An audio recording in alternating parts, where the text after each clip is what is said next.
Happening now, the North Haven community raising a lot of concerns after a child was hit by a car while trying to get on the school bus. That child is expected to be okay. A little bit of good news here to pass along this morning, but some people now pushing for more penalties for that driver.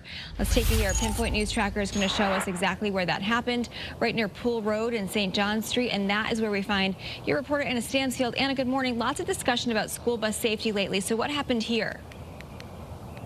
Well, Kate, good morning. After the incident, police posted on Facebook to let the community know what happened and also explain that the driver stayed on the scene, cooperated with officers, and would be served with an infraction. Now, that's what sparked public outcry in the comments, which then prompted a second rare reaction from police. About 150 comments were left on that first post. Lots of North Haven parents writing their concerns with the punishment facing the driver, saying they should be served with much more than an infraction for passing a stopped school bus and hitting a child.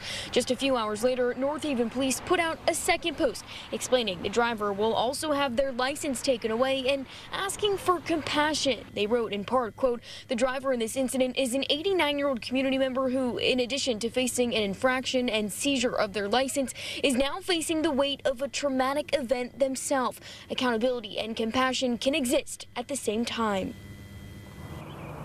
Now, those kind of comments from police is not something that we see every single day. And this morning, as everyone gets ready to head out on their Friday morning commute, police are asking this to serve as one more reminder to take it slow on the roads and always be cautious when driving near a school bus. I'm your reporter in North Haven, Anna Stansfield, Channel 3 Eyewitness News.